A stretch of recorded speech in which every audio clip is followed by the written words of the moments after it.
Hello everyone and welcome to SUNUP. I'm Lyndall Stout. The U.S. District Court in Arizona recently reached a decision to vacate 3 dicamba labels, leaving many producers wondering what's next. For some guidance, we turn to our OSU Extension area agronomist, Josh Bushong. I'm Josh Bushong, OSU area agronomist, stationed in Enid, Oklahoma. So we've been getting a lot of calls from farmers and producers with concerns about dicamba. So dicamba is a herbicide. We do have some dicamba products labeled for certain uses. And so the recent rulings from a U.S. District Court in Tucson, Arizona pulled or vacated those 3 labels for use in dicamba tolerant soybeans and cotton. So Extend Flex, cotton and soybeans, and those 3 products that they pulled the label on or vacated the label on were Extended Max by Bayer, Genia by BASF, and Tavium by Syngenta. All other dicamba products, and there's a lot of other dicamba products on the market for use in Oklahoma, but those are the only 3 that had their labels removed. So that's February 6th at the beginning of the month. A few days later, we had Blaine Arthur, the Oklahoma Secretary of Ag, wrote a letter to EPA. A lot of other farmer groups and commodity groups and other states submitted a lot of letters of support for at least getting an existing stocks use order on these products, because at this year or stage in the season, we already have producers that already have product on their farm, already have commitments to purchase those products, or have already purchased, just not received them. So they've bought into those traded systems on soybeans and cotton. So we were able to get that through. February 14th, EPA came back and said they would issue that existing stocks order. So what does that mean? Anything that the farmer already has, that's already in the chain of custody, that has been planned to use for this year, can be sold still. So you still have up till, I believe, the end of May to purchase those dicamba products. So we can still use that technology as of right now for this year in soybeans and cotton. Like I said, it's just those 3 products. We've been using dicamba in Oklahoma for a long time, over half a century. The dicamba originally got labeled, I believe, in 1967 with BASF. So we use this product. It's a general use product. We can use it in pastures, corn, milo, a lot of other uses for it. It's a general use. Anyone can buy it. These 3 products that we use for over-the-top use in cotton and beans, like I said, for one, those varieties have to be have that trait to have resistance to it. We need this product. We have a lot of weeds that have resistance, so we can't just rely on Roundup Ready with glyphosate. So a lot of our broadleaf weeds, mare's tail, pigweeds, tall water hemp, there are some deadlines. Like I said, you need to purchase it before the end of May. For soybeans, the label does say the cutoff date is the end of June. So in Oklahoma, where we do have some double crop soybeans, that's going to be out of the window for use in soybeans after wheat. So in cotton, we do have the end of July to make those applications, but there are some deadlines. We still have this trait for this year, this growing season. But if you do have any questions, feel free to get a hold of the extension educator near you.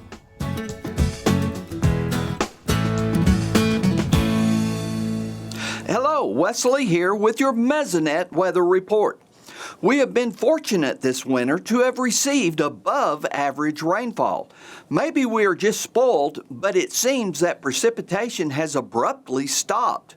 The 7-day rainfall map from Wednesday shows only trace amounts of moisture recorded. For some areas, it has been quite a while since a significant rainfall has fallen. In Alfalfa, Woods, and Beaver counties, it has been 1 to 2 months since a 1/4 inch of rainfall was recorded. Fortunately, our soil moisture is holding up pretty good in most of the state. The 16-inch plant available water map shows nearly 100% in all areas outside of the Northwest and Panhandle. Normally this time of year, when we see moisture levels like this, we expect it to be sufficient for quite a while. That may not be the case this year if we continue to get spring temperatures during the winter months. The highs on Wednesday afternoon had 80s showing up in many locations. This extra heat has the soil soil evapotranspiration levels higher than they should be this time of year. This map shows evapotranspiration for short crops like wheat on Tuesday. They will have been higher than this on Wednesday. To keep us spoiled, it is time for a mild cold front to arrive that brings with it some additional rainfall. Gary is up next with the newest drought map information. Thanks, Wes, and good morning, everyone. Well, our National Drought Monitor map is looking much better, certainly much better than we were at this time last year. But let's take a look at that new map, see exactly where we are. We just have a couple of dollops, I guess is a good word, dollops of drought across south central and southwest Oklahoma, and then another tiny dollop up across far northeastern Oklahoma, centered again on Osage County. And now that we're looking at these little tiny splotches, I guess you would say, we know that these are basically long-term deficits that are creating these drought areas. So the short-term deficits, things like soil moisture and other matters related to that, have certainly improved. So we're dealing with long-term deficits, so more things like reservoirs, farm ponds, and things of that nature. So certainly good news there. Let's take a look at the first 20 days of February, the rainfall. When we look at this, it doesn't look too great. Lots of green and blues on there, which normally is not so good across Oklahoma, but when you're dealing with a month like February, when it's normally very dry, this really doesn't turn out to be too bad. So we go on our usual route, more in southeastern and central Oklahoma, less up to the northwest. However, as Wes showed you, we are starting to dry out in parts of the state, and if we look over the next week or two, it does look like we might see a little bit below normal precipitation totals. So again, for this time of year, not exactly disastrous, but it is something that we will have to keep our eye on. Spring's just around the corner. We're in a pretty good shape drought-wise. Hopefully we get some more momentum and get more of that drought out of there and keep it out this time. That's it for this time. We'll see you next time on the Mesonet Weather Report.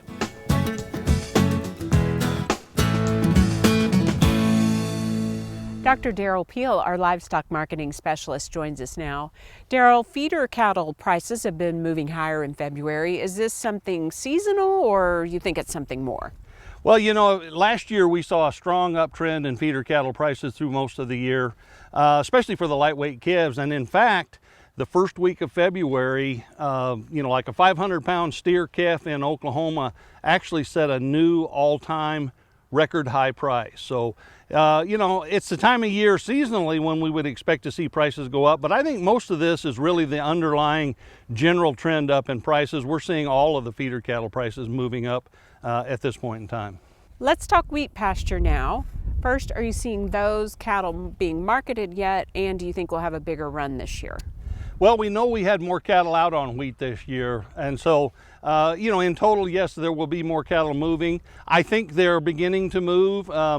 I haven't talked directly to the agronomist, but the indications are that probably because of the warm conditions we've had, a lot of the wheat is probably reaching first hollow stem a little bit earlier than usual, depending on where you are in the state and what variety and so on. So I think we're beginning to see those cattle move. In total, I think we'll move more cattle than we have the last year or two. Whether or not they'll be bunched up in a really big run for a week or two, that happens some years. I think they'll be a little bit more strung out this year. What are you seeing so far with beef production this year? Well, again, if you go back to last year, beef production started to fall. We had record beef production in 2022. It was down 4.7% in 2023. We're already down between 4 and 5% so far this year, and we're expecting beef production to continue falling for the year, around that 5% mark. So, the longer term liquidation that we've been in for the last several years is really beginning to sort of catch up with the beef industry. We're going to see beef production significantly smaller as we go through the year. Well, prices are already high for consumers. What kind of guidance or forecast do you have on that end? Well, beef production is falling, so tighter supplies suggest that we're certainly not going to see any relief on these beef prices. I do expect wholesale and retail prices probably to continue to push a little bit higher. It's, obviously there's resistance there to some extent, but as the supply tightens up, some consumers will make significant changes in their consumption behavior. There won't be as much beef, so not everybody's going to eat as much beef as they have been. And that probably means that for the remainder, we're going to use higher prices to figure out sort of who wants it the most and ration that smaller supply. In addition to being on SUNUP regularly, you are out and about all around the state, and you were recently with the cattlemen's group in Chickasha. Yeah, that's right. That Chickasha Cattlemen's Group has met early mornings on Tuesday mornings for a long time, couple times a month.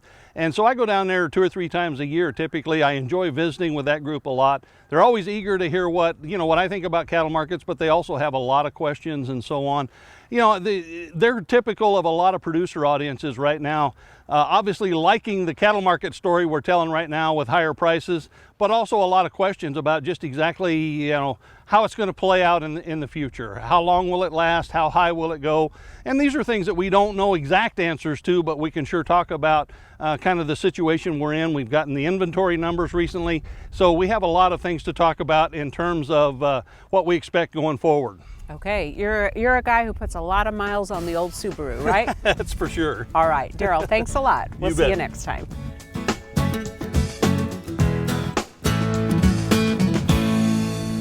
Good morning, Oklahoma, and welcome to Cow-Calf Corner. This week's topic is the steps to assisting that heifer or cow that we have determined needs help in the calving process.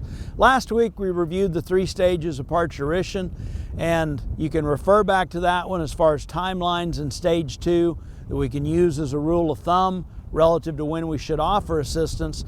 This week we address more. We know that we need to provide some help, so how do we go about it to make this constructive, positive, and lead to a good outcome?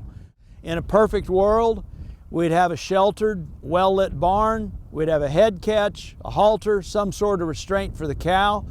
We're going to have 2 buckets of warm water. We're going to have one with some disinfectant in it we're actually going to be carrying our OB chains and our handle in. Then we're going to have another one here that we're going to use along with some soap to actually clean up that cow and heifer, as well as our hands and arms before we start the examination process. We're going to need to have some OB lube, some OB sleeves, something that facilitates this process as much as possible. And we may be short of any of those things when the moment comes to bear that we need to start the examination of the process. But in a perfect world, we'd like to have all those things, and cleanliness is extremely important. There are times we may provide assistance and save the calf if we introduce too much bacteria into that reproductive tract. We suffer the long-term consequence of slowing down rebreeding or potentially delayed or a cow never getting bred back at all. So we'd like to have that set of equipment on hand and have it at our disposal. At the point we start the examination, if we've got that sleeve and we've got some lube, we're going to go through and do a pelvic examination. First thing we want to look for is to confirm that this heifer or cow has got a fully dilated cervix. And as we reach in to try to feel the front feet and the head of that calf, if we pass through and really don't encounter anything, it's a good sign that we've got full dilation there and that the cow is actually ready for that calf delivery. If we encounter a little more there along the way, it can be a sign that maybe more time needs to be given. And if we can feel front feet, if we can feel the head of that calf just behind those front feet, and the head of that calf is basically up against the vertebrae or the spine of that cow, we know we're dealing with a normal presentation. That is a good sign that we can move forward in this process and attempt to help or potentially pull that calf. If we've got an abnormal presentation, if those aren't the things we're feeling, a front leg back, a head back, potentially we're feeling rear legs or a tail, if we've got something abnormal, it increases the likelihood we're going to have to get some professional assistance. And another thing that we want to have on hand or in our phone that's in our pocket is the phone number of our veterinarian that we've got a good working relationship with, because abnormal presentations, or if we encounter a fetus that just we're certain it is too big to actually get delivered, we're going to likely need to contact our veterinarian and get some assistance in that case. So let's say we got a normal presentation, we've determined we got a fully dilated heifer or cow, and we've got enough space in here to actually get this calf out. We proceed to hooking up OB chains. We're going to try to pull with this with our handles initially. If we have to resort to a calf jack, we want to be careful. We want to be gentle all the way through this process. Again, getting carried away with a calf puller can lead to some injury for the cow and the calf. We refer to some excellent sources of material that can go into more detail as far as ways to go about getting that calf out. So I hope this helps. Things to think about relative to the equipment we want on hand and those actually steps in the process as we start that examination and potentially move forward with helping or assisting pull or deliver that calf and getting it out alive. Thanks for joining us on Cow-Calf Corner.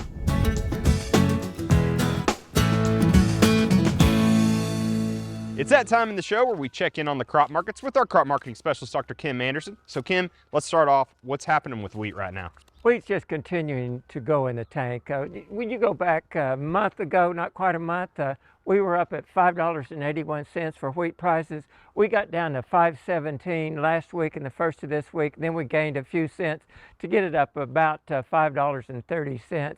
You look at the forward contract for the July 24, June-July delivery, about $5.25. So they've continued to go down. So with, here in the state with good moisture, great weather right now, great growing conditions, the wheat's about to start waking up. So what do you think's going to happen to prices with this good looking wheat that a lot of producers have? I really think it's going to go back up. We go back a couple months. I said the expected harvest price was $5.75 a bushel. Now remember, I had a range on there from $4.75 to about $7.50. We're going to hold you to that, by the way. Oh, I still think we're going to get back up into that $5.60, $5.70 range. So you look at the average Oklahoma price for June, July, and August, it's $5.80. You look at the stocks-to-use ratio for the world, for the U.S., for hard red winter wheat, they're all at average, and average stocks to use implies average prices to me. Now the Black Sea, Russia is going to produce over 3.4 billion bushels, probably another record crop this year. You look at the United States, U.S. production, 1.9 billion bushels. We've been producing 1.65 to 1.7, 1.8 last year, so this is a relatively good crop coming up. So that's going to put some pressure on prices. But I still think we're going to be up around that $5.75, and I stick with my range, $4.75 to $7.50. So what about corn and beans? They've both been going down just like wheat. You go back, late December, something like that, you had $4.70 corn, got down to $4.02. It just knocking on the door, that $4 level. Looks like it might be building a floor here. You go out to harvest, $4.36, and $4.80 is your average. You look at the stocks-to-use ratio, it's projected to be 17%, your average is 10. You're looking at, for 24-25 crop year, a 2.5 billion bushel ending stocks for corn. That's a lot of corn, and that's why you've got prices down here. Soybeans, down around $11. A while back we were talking about, would it break 12? It's down around 11 now. The average is 10.80. You look at the stocks-to-use ratio projected for 24-25, about 10%. Your average is around 8. So you'd expect prices to be down around this 11 to 10.80. And for forward contracting beans, it's 10.80. So given all that, with prices declining, even though with good weather, great looking wheat, what is your advice to producers? Right now, go fishing or go hunting or go golfing or whatever. Don't watch the markets or listen to a market economist. Just wait and see what happens between now and harvest, because a lot is going to happen to all those prices before we can get it in the bin or get it in the bale. Well, if they're going to go golfing, just give me a call because I'm ready to go. We'll do it. All right, thanks, Kim. Dr. Kim Anderson, grain marketing specialist here at Oklahoma State University.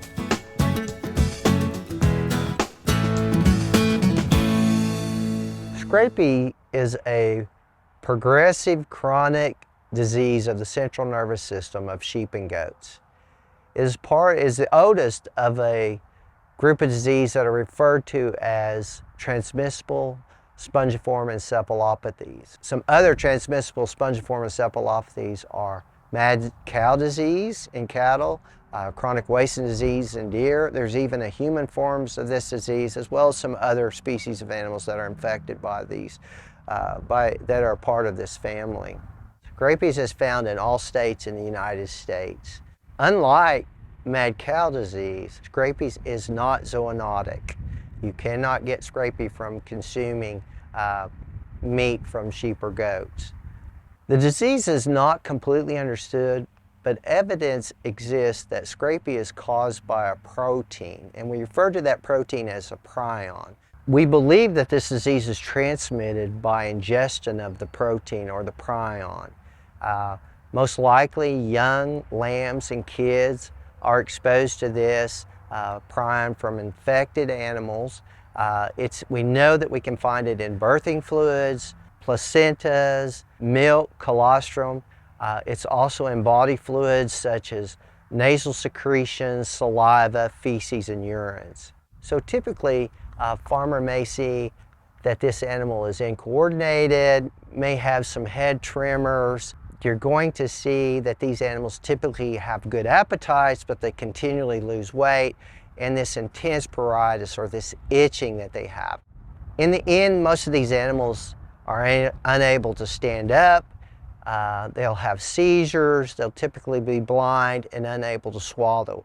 Once you begin to see these clinical signs, most of these animals will die within 6 months. Producers should only use those breeding animals that are known to be resistant to Scrapie. By doing this, hopefully eventually you will have a flock of sheep and goats that are completely resistant to the disease. Maintain a close flock as possible.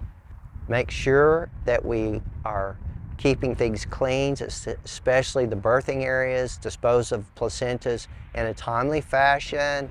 Make sure that you manage manure, keep the manure picked up. Be careful about letting people on your property, as they may be able to spread this protein on your property. If you have an adult sheep or goat that dies or has to be euthanized, please get that animal tested for Scrapies. Now, the USDA and Veterinary Services will do this, will collect these samples and test it for no charge to you.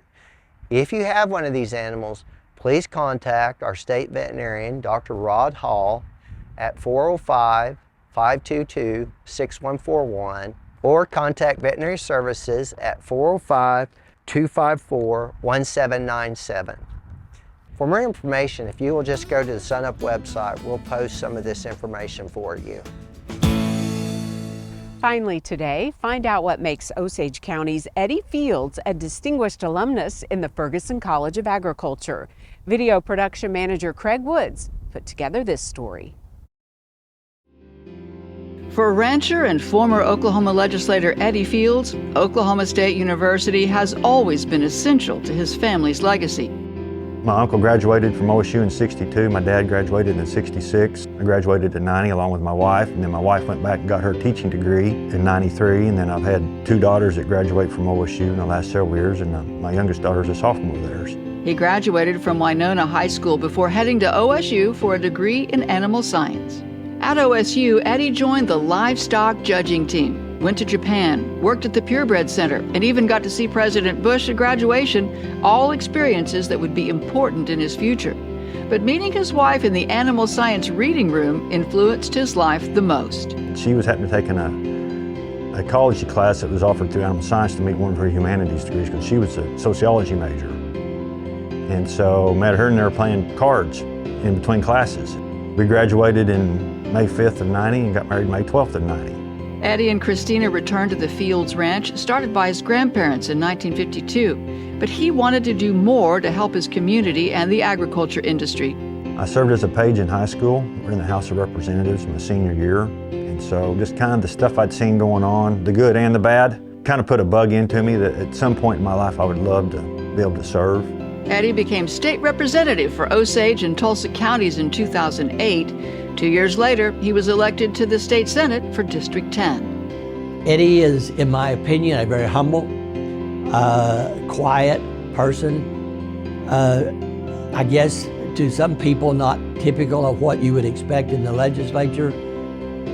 but a great characteristics to have, and I think that's why he served Oklahoma well. When I was in the House, I was on the Ag Committee, and then when I got elected to the Senate in 2010, I was fortunate enough to be a freshman senator and get a committee chairmanship, which was Ag and Rural Development. Eddie's experience at OSU, particularly with his livestock judging team, benefited his new occupation. Gave me confidence in myself that I could do that, which later helped me in my legislative career as well. While he's happy to be back on the ranch, he's proud of his accomplishments. Miss the policy side of it. I don't miss the headaches. That's one of the things my parents and grandparents instilled in me was make your mark and make a difference in somebody else's lives. And so I was able to do that in 10 years of public service in the legislature. Sometimes cattle producers and legislators are like oil and water. They don't always mix. But Eddie's really been able to bring his expertise in cattle production into the legislative process and really bridge that communication gap. He's a great rancher. He's still involved heavily in the Cattlemen's Association and different kinds of programs and organizations. And those things are very, very important because, again, he can bring his expertise that he learned in the legislature back to those organizations and help them fulfill their commitments to the livestock producers of Oklahoma. 2 of my 3 girls right now have still got cattle here on the ranch that I help manage and maintain for them, and so they've got a hand in things, and so that's the difficult part, trying to find that transition from the one generation to the next. It's interesting to look now and at his family and his daughters as they've grown up, because when we first served in the legislature, he would bring them to the floor, and they were just real small girls at the time, and so it's been fun to watch them grow up as well. And what does it mean to receive this honor? It's an honor and a privilege to be able to represent OSU and the Ferguson College of Ag, and it's probably the highlight of my professional career from that standpoint. And I've been in public service for 26 years now. It's humbling. Celebrating Eddie Fields, 2023 Ferguson College of Agriculture Distinguished Alumnus. That'll do it for our show this week. A reminder, you can see us anytime on our website and also follow us on YouTube and social media. I'm Lyndall Stout. Have a great week, everyone. And remember, Oklahoma agriculture starts at sunup.